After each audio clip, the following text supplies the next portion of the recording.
और खबरें विस्तार से। उत्तराखंड विधानसभा के शीतकालीन सत्र का आगाज हो गया है। सुबह 11 बजने के साथ ही सदन की कार्रवाई शुरू हो गई। सत्र के लिए विधानसभा अध्यक्ष ऋतु भूषण खंडूरी और नेता प्रतिपक्ष यशपाल आर्य समेत सभी सदस्य विधानसभा पहुंचे। सदन की कार्रवाई का पहला दिन हंगामेदार रहने की आशंका जताई जा रही है। कांग्रेस की रणनीति सरकार पर पूरी ताकत से आक्रमण करने की है। यूकेएसएससी भर्ती, अंकिता हत्याकांड, केदार भंडारी प्रकरण, बैकडोर भर्ती पर हंगामा संभव है। इससे पहले स्पीकर ऋतु भूषण खंडूरी ने सदस्यों से सौहार्द और शांतिपूर्ण ढंग से सदन चलाने की अपील की। तो वहीं नेता प्रतिपक्ष यशपाल आर्य ने कहा कि जनहित से जुड़े मुद्दों का उठाना विपक्ष का दायित्व है। वहीं नेता प्रतिपक्ष आर्य ने कहा कि विधानसभा के पटल पर नियम 310 के तहत कानून व्यवस्था का मुद्दा सदन में उठाएंगे। वहीं संसदीय एवं विधायी मंत्री प्रेमचंद अग्रवाल ने कहा, नियमों और परंपराओं के अनुरूप सदन में सदस्य से जो भी जुड़े मुद्दे उठाएंगे, सदस्यों के प्रत्येक प्रश्न और सूचनाओं का संतोषजनक जवाब देंगे। राज्य सरकार शाम 4 बजे अनुपूरक बजट पेश करेगी। करीब 4,867 करोड़ रुपए का अनुपूरक बजट होगा। 5 दिसंबर तक विधानसभा का शीतकालीन सत्र चलेगा।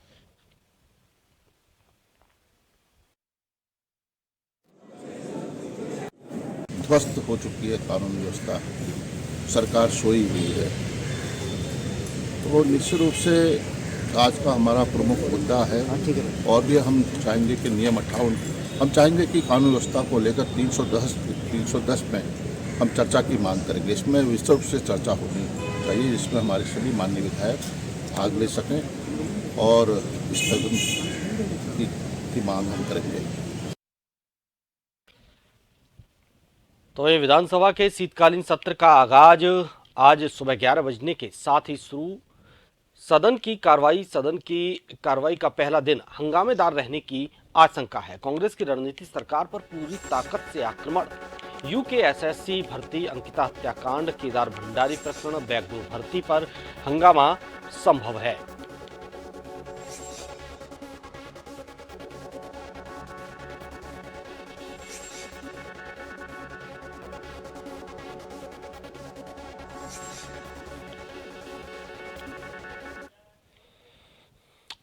और सीधे चलेंगे देहरादून, जहां से हमारे ब्यूरो चीफ एसएन पंत इस वक्त हमारे साथ सीधे तौर पर मौजूद हैं। एसएन पंत, उत्तराखंड विधानसभा का शीतकालीन सत्र आज शुरू हो गया है, लेकिन इसके साथ ही काफी हंगामा होने की भी उम्मीद है। विपक्ष के सवालों की लिस्ट काफी लंबी है, काफी ऐसे मुद्दे हैं जिनको उठाया जाना है और उनके जवाब कैसे मिलते हैं, कितने संतोषजनक होते हैं, ये देखने वाली बात होगी। लेकिन सवालों की फहरिस्त काफी लंबी होगी, क्या लगता है आपको? बिल्कुल भानु, आपको बताना चाहूंगा, उत्तराखंड विधानसभा का शीतकालीन सत्र की शुरुआत आज देर से हो चुकी है। और सबसे बड़ी बात क्या, जैसे ही यहाँ तकरीबन 10 बजे से जो विधानसभा के सदस्य हैं यानी विधायक हैं, उनके आने का सिलसिला शुरू हुआ, उसके बाद उन्होंने अपने वक्तव्य देने शुरू किए। आज यानी विपक्ष की तरफ से तब नियम 310 के तहत तमाम उन मुद्दों को उठाने का प्रयास किया जा रहा है, चाहे वो गैरसैंण को स्थायी राजधानी बनाने का मामला हो, अंकिता भंडारी हत्याकांड का मामला हो, या फिर यूकेएसएससी में उचित कार्रवाई या सीबीआई जांच की बात करने की कोशिश यहाँ पर विपक्ष की तरफ से रही हो, लेकिन सरकार ने सीबीआई जांच की पेशकश न की हो। इन तमाम मुद्दों को प्रमुखता से उठाने के लिए विपक्ष ने लगातार पुरजोर पैरवी की है और यही कारण है कि आज सदन के अंदर विपक्ष इन तमाम बातों को नियम 310 के तहत चर्चा कराने की मांग कर रहा है। हालांकि यह अलग बात है कि विधानसभा अध्यक्ष नियम 310 के बजाय इसको ग्राह्यता पर नियम 58 के तहत चर्चा स्वीकार करेंगे। इस वक्त उत्तराखंड विधानसभा के शीतकालीन सत्र के पहले दिन की कार्रवाई चल रही है और जहां तक सत्ता पक्ष का सवाल है तो सत्ता पक्ष की सारी तैयारियां पूरी है। यानी संसदीय कार्य मंत्री प्रेमचंद अग्रवाल की बकौल अगर हम बात करें तो उन्होंने कहा है कि विपक्ष जो भी सवाल पूछेगा अगर वो वाजिब होंगे और जनता के हित में होंगे तो उन तमाम बातों का, तमाम सवालों का संतोषपूर्ण जवाब विपक्ष को दिया जाएगा। यह अलग बात है कि विपक्ष की भूमिका में कांग्रेस भी है, निर्दलीय भी है और बीएसपी के भी है। वो तमाम अपनी अपनी बातों को प्रमुखता से सदन के पटल पर रखना चाहते हैं। इसके अलावा अगर हम बात करें उत्तराखंड आंदोलनकारियों की 10% क्षैतिज आरक्षण की मांग को लेकर के सड़कों पर प्रदर्शन करते आए हैं। कल भी उन्होंने देहरादून के विधानसभा के बाहर धरना प्रदर्शन किया था और आज जब अनुपमा रावत जो कांग्रेस की विधायक है उन्होंने सीधे तौर पर कहा है कि इस संशोधन विधेयक को लेकर के एक बिल वो सदन के पटल पर रखना चाहती है ताकि क्षैतिज आरक्षण के तौर पर 10% का लाभ सरकारी सेवाओं में उत्तराखंड के आंदोलनकारियों को मिल सके। यानी ये भी अपने आप में एक उत्तराखंड का एक बड़ा मुद्दा है जिसको लेकर सदन के पटल पर आज गहमा गहमी देखने को मिलेगी। इसके अलावा अगर भानु हम बात करते हैं उत्तराखंड विधानसभा, क्योंकि आज पहला दिन है और महत्वपूर्ण दिन इसलिए भी कहा जा सकता है कि कार्य मंत्रणा में जो बिजनेस तय हुआ है उसमें आज 4,867 करोड़ रुपए का जो अनुपूरक बजट है, वो अनुपूरक बजट सरकार की तरफ से वित्त मंत्री प्रेमचंद अग्रवाल शाम को 3 बजे के बाद जब सदन की कार्रवाई एक बार फिर शुरू होगी तो उस दरमियान सदन के पटल पर रखा जाएगा, यानी लंच के बाद विधानसभा के पटल पर अनुपूरक बजट पेश किया जाएगा। तो इसके अलावा अगर हम तैयारी की बात करते हैं, विधानसभा सचिवालय की पूरी तैयारियां हैं। 616 से अधिक प्रश्न विधायकों के प्रश्नकाल के लिए लगाए गए हैं, यानी अपने अपने क्षेत्र की तमाम समस्याओं को विधायक अपने मुद्दों के जरिए, प्रश्नों के जरिए सदन के पटल पर रखेंगे और संबंधित मंत्री को उसका जवाब देना पड़ेगा। दरअसल पूरे अगर वाकई की हम बात करें तो उत्तराखंड की जनता ये चाहती है जब भी शीतकालीन सत्र हो या कोई भी सत्र विधानसभा में आहूत किया जाता है उसमें उनके क्षेत्र की तमाम जो समस्याएं हैं, तमाम जो प्रमुखता के मुद्दे हैं, उनको जनप्रतिनिधि यानी उनके विधायक के जरिए सवाल लगा करके उसको उठाया जा सके। सरकार अगर सरकार की तरफ से जब जवाब देती है या विभागीय मंत्री जवाब देते हैं तो उसके मिनट्स बनते हैं, और अगर उसके मिनट्स बनेंगे तो वाकई में उस काम को धरातल पर उतारने में सहूलियत होगी, अधिकारी भी उसको उचित मॉनिटरिंग के साथ उस काम को करेंगे और उसका सीधा लाभ उत्तराखंड की जनता को मिलेगा। यही कारण है कि जब विधानसभा का सत्र चलाया जाता है तो उत्तराखंड की जनता की नजरें वहां पर टिकी होती है। तो कुल मिलाकर के आज का जो विधानसभा की कार्रवाई काफी हंगामेदार देखने को मिलेगी, लेकिन इसके अलावा 6 विधेयक भी सदन के पटल पर रखे जाएंगे। बिल्कुल एसएन पंत, आज काफी हंगामेदार कार्रवाई हो सकती है क्योंकि तमाम ऐसे मुद्दे भी हैं उनको भी उठाना जरूरी है। हालांकि शांति की अपील भी इससे पहले कर दी गई है रितु खंडूरी की तरफ से। बहरहाल बहुत बहुत शुक्रिया एसएन पंत आपका तमाम जानकारी के लिए। फिलहाल यहां रुकेंगे एक छोटे से ब्रेक के लिए।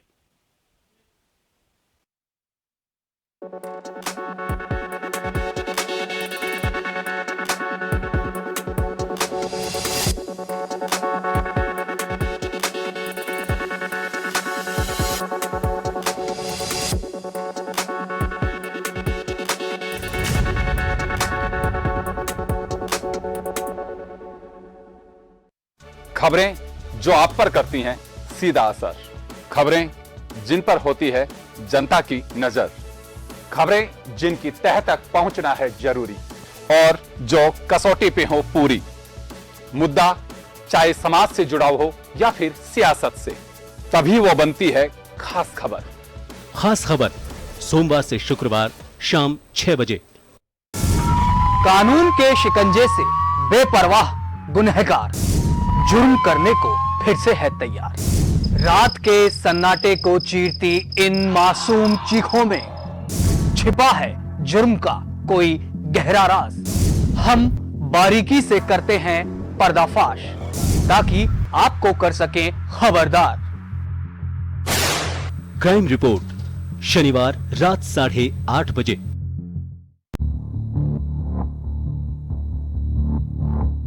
खबर जो कभी बताती है सच।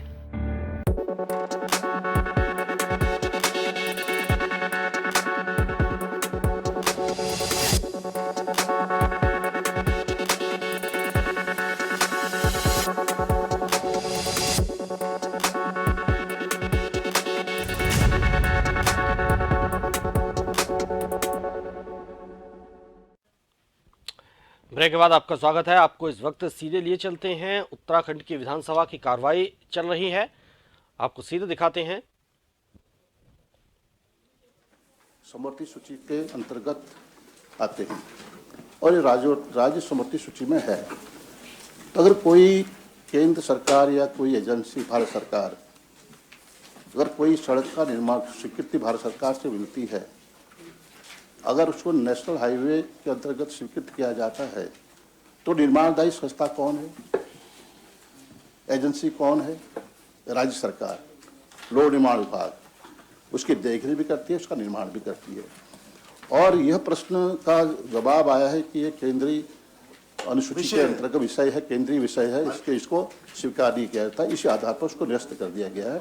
ये गंभीर विषय है माननीय अध्यक्ष। मैं क्योंकि माननीय अध्यक्ष जी, आप माननीय अध्यक्ष जी और माननीय अध्यक्ष जी, मेरा आपसे एक निवेदन और है। ऐसी प्रवृत्ति पर विभागों के मानसिकता प्रवृत्ति पर रोक लगनी चाहिए। वो सरकार की स्थिति को भी खराब करना चाहते हैं। प्रश्नों का जवाब उनके पास नहीं होता है और वह जो कार्यदायी संस्थाएं हैं, BWD है, अन्य संस्थाएं हैं, वो इसके गंभीरता को नहीं समझती हैं और प्रश्न का जवाब देने से कतराती हैं। ये गंभीर विषय, इनको भी चेतावनी मिलनी चाहिए आपके माध्यम से। माननीय अध्यक्ष जी, ये साफ ये कागज बताता है कि ये जो घोषणा रिंग रोड की हुई थी, ये हमारे पूर्व मुख्यमंत्री आदरणीय त्रिवेंद्र सिंह रावत जी ने 22 अप्रैल 2017 को हल्द्वानी में करी, जिसके तहत जो फिजिबिलिटी की पहली रिपोर्ट बनी उसमें 157.32 लाख। देखिए आपका सवाल अभी, आप सवाल नहीं बोलेंगे यहाँ पर, आप सवाल नहीं कर सकते हैं मैम। क्या उसके बारे में कुछ, आप केवल उसके बारे में बात करिए कि आप क्यों कह रहे हैं कि आपका जो देहरादून भेज रहा है, देहरादून भेज रहा है, और आप कह रहे हैं कि केंद्रीय विषय है। नहीं माननीय अध्यक्ष जी, मंत्री जी, एक सेकंड जी मंत्री। नेशनल हाईवे राष्ट्रीय राजमार्ग केंद्रीय सूची में 23 क्रमांक पर अंकित है।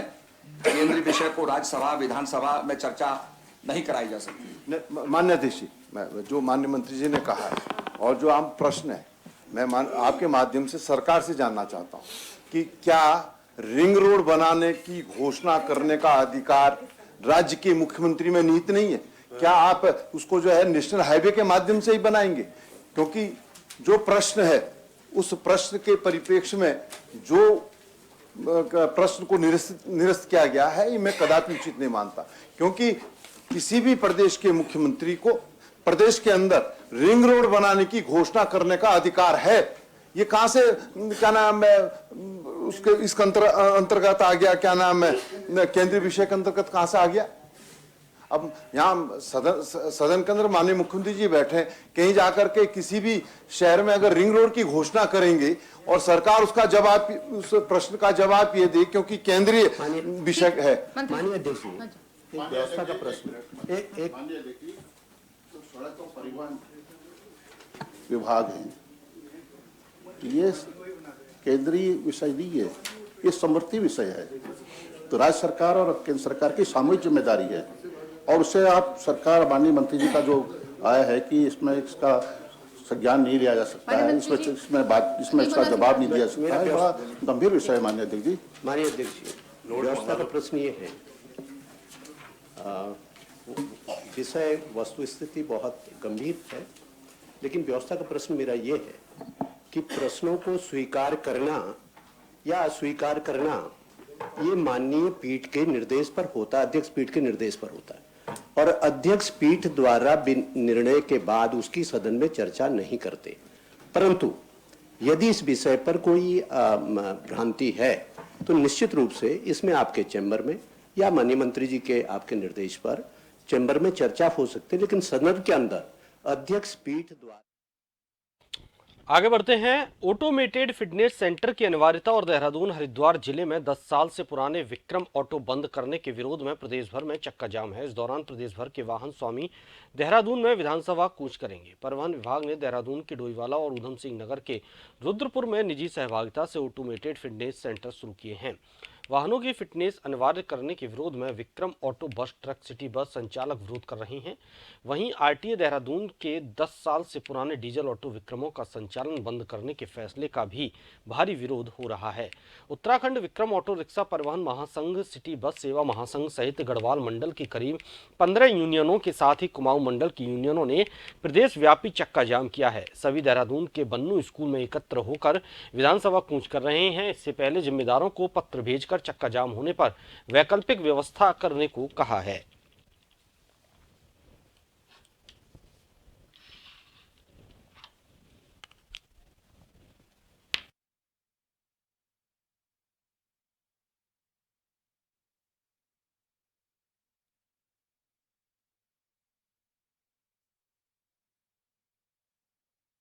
देश भर में अब चक्का जाम है। ऑटोमेटेड फिटनेस सेंटर और डीजल वाहनों पर रोक का विरोध।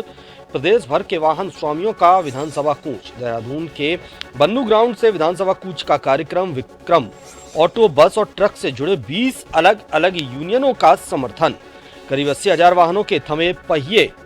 वाहन स्वामी बोले, ये अस्तित्व की लड़ाई। कांग्रेस ने भी दिया आंदोलन को समर्थन।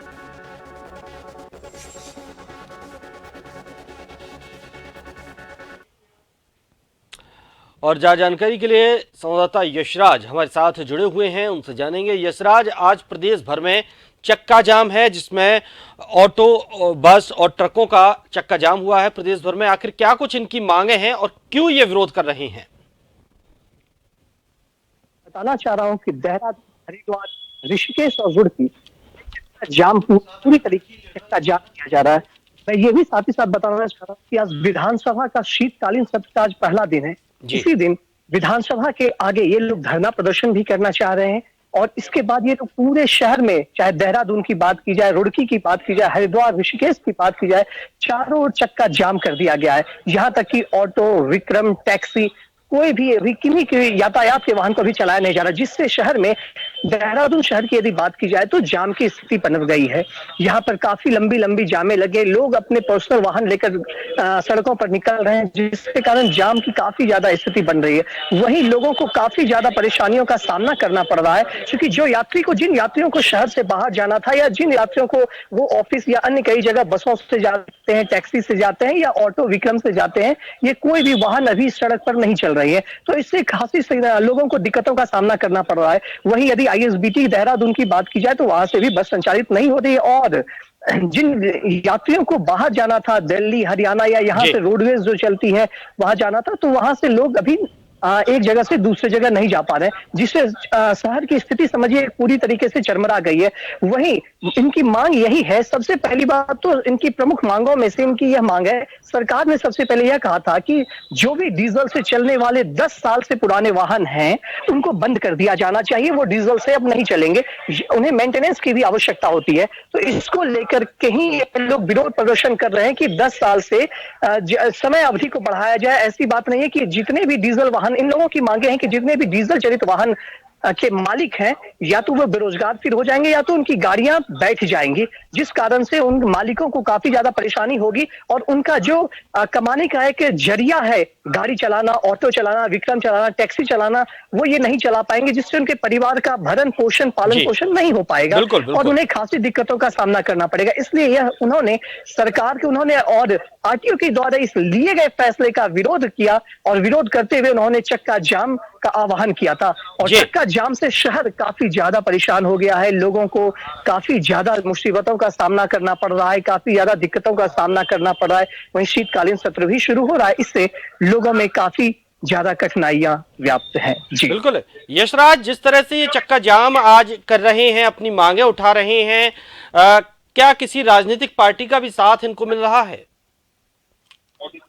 जी, मैं बताना चाह रहा हूं कि सबसे पहले चक्का जाम जो यह किया जा रहा है, यह विभिन्न पार्टियों के द्वारा किया जा रहा है। विभिन्न पार्टी में से वो जो बस के पार्टी, जो बस, टैक्सी, इन सभी के अध्यक्ष हैं, उनके द्वारा यह आह्वान किया गया है। यूं तो इसके बाद भी कई जगह से, पहाड़ों पर से भी आह्वान किया गया है, लेकिन मुख्य रूप से हरिद्वार, ऋषिकेश, रुड़की और देहरादून में यह चक्का जाम किया जा रहा है। मैं आपको साथ ही साथ बताना चाह रहा हूं कि विधानसभा सत्र का पहला दिन शुरू हो रहा है, वहीं कांग्रेस के द्वारा भी इसे समर्थन किया जा रहा है, समर्थन दिया गया है।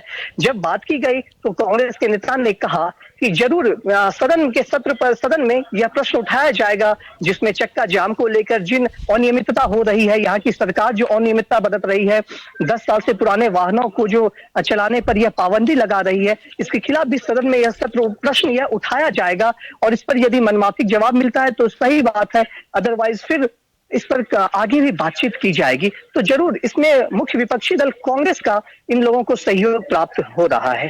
जी बिल्कुल यशराज, जिस तरह से आज ये विरोध प्रदर्शन कर रहे हैं, अपनी मांगे उठा रहे हैं वाहन स्वामी, क्या सरकार की तरफ से किसी प्रतिनिधि ने, किसी नेता ने बातचीत करने की, किसी अधिकारी ने बातचीत करने की कोशिश की या कोई प्रस्ताव भेजा?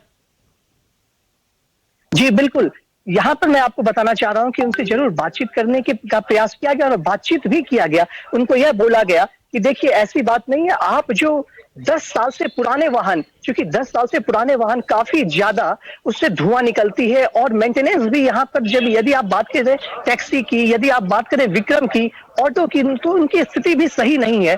लगातार वो वाहन, ऐसे वाहन लगातार प्रदूषण करते हैं, धुआं काफी ज्यादा देते हैं और काफी ज्यादा इनसे साउंड भी पॉल्यूशन होता है, तो लगातार पॉल्यूशन रेट भी बढ़ते जा रहा है। और डीजल से चलने वाले वाहन जो है, इसमें सबसे बड़ी बात है कि असुरक्षित यात्रा भी कराई जाती है, मतलब जितने लोगों को बैठने की व्यवस्था होती है उससे ज्यादा लोग बैठते हैं तो इसके लिए परिवहन विभाग के अधिकारियों ने इनसे बातचीत भी की है, ट्रैफिक इंस्पेक्टर ने बातचीत भी की है, इनको प्रदर्शन करने से रोका है। बोला गया है कि सरकार की जो ये बातें रखी गई है, सरकार ने जो कही है वह जायज है, इसको वो माने और 10 साल से पुराने जो वाहन है या तो वो उसको मेंटेन करवा ले, मेंटेनेंस के लिए दे दे, और या तो उसको पूरी तरीके से वो बंद ही कर दे, जिसको लेकर कानून से बातचीत की गई। लेकिन ये लोग किसी भी तरीके से इन बातों को मानने के लिए तैयार नहीं हो रहे हैं और ये लोग हम चक्का जाम को लेकर तत्पर है और ये लोग लगातार सरकार से भी आह्वान कर रहे हैं कि नहीं, ये जो एक रूल जो बनाया गया, यह जो है इसको समाप्त किया जाए और जितने भी वाहन चल रहे हैं उनको चलने की अनुमति दी जाए। यदि अनुमति नहीं दी जाती है तो भविष्य में भी चक्का जाम किया जाएगा। इनसे बातचीत की गई है लेकिन ये मानने को तैयार नहीं है अभी। बिल्कुल, बहुत बहुत शुक्रिया यशराज आपका तमाम जानकारी के लिए। बहरहाल आगे बढ़ते हैं। कुमाऊं में पुलिस अब बड़े पैमाने पर बॉर्डर चेकिंग और सत्यापन अभियान चलाने जा रही है। डीआईजी कुमाऊं नीलेश आनंद भरणे ने बताया कि पूरे कुमाऊं मंडल में अपराध नियंत्रण और अपराधियों पर अंकुश लगाने के लिए बड़े पैमाने पर ड्राइव चलाया जाएगा। खासकर उधम सिंह नगर के बॉर्डरों पर विशेष चेकिंग अभियान चलाया जाएगा, क्योंकि अक्सर देखा जा रहा है कि उत्तर प्रदेश और नेपाल से लगी सीमा से अपराधियों का मूवमेंट रहता है। डीआईजी ने कहा कि मैदानी इलाकों में पुलिस की कमी है, जिसको देखते हुए अब पहाड़ से 15 दिन के लिए पुलिस कर्मियों को तराई में तैनात किया जाएगा, जिससे अपराध और ट्रैफिक की समस्या से निजात मिल सकेगी।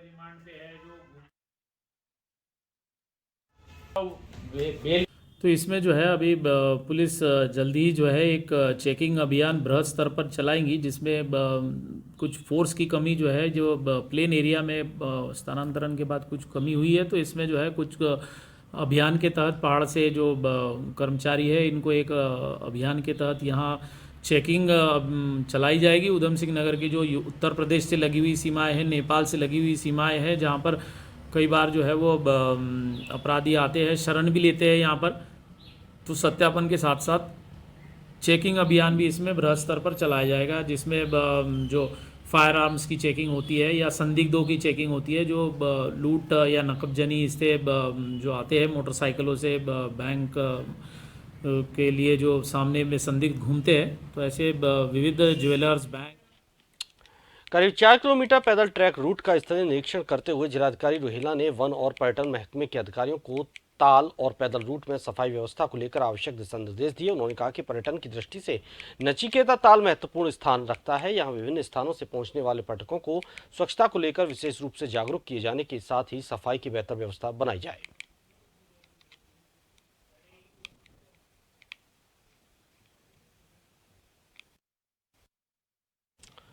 हरिद्वार में सिडकुल थाना पुलिस की लापरवाही सामने आई है। रेप के 10,000 के इनामी आरोपी को गिरफ्तार करने गई पुलिस की हिरासत से आरोपी फरार हो गया और पुलिस को खाली हाथ लौटना पड़ा। दरअसल पुलिस सिडकुल थाना क्षेत्र के हजारा ग्रंट गांव में इनामी आरोपी वाजिद को गिरफ्तार करने पहुंची थी। जैसे ही पुलिस ने आरोपी को हिरासत में लिया तो आरोपी के परिवार की महिलाओं ने पुलिस को घेर लिया और इस बीच आरोपी वाजिद मौका पाकर फरार हो गया। देखिए, ये रेप का अक्यूज और काफ़ी समय से वांछित है। इस पर 10,000 का इनाम भी था। चूंकि सूचना मिली थी कि वहां आने की संभावना है, तो उसमें पुलिस टीम गई थी, तो उनके परिवारजनों द्वारा और उसमें विरोध करके उसको छुड़ा लिया गया, जो भी पूरी जानकारी मिली है। इसमें प्राथमिक जांच के आदेश एसपी क्राइम को दे दिए गए हैं, जो आज रिपोर्ट देंगे इसमें कि किसी स्तर की कोई लापरवाही पुलिस से हुई है और साथ ही साथ जो बदमाश। इसी के साथ जन टीवी उत्तराखंड में फिलहाल इतना ही। नमस्कार।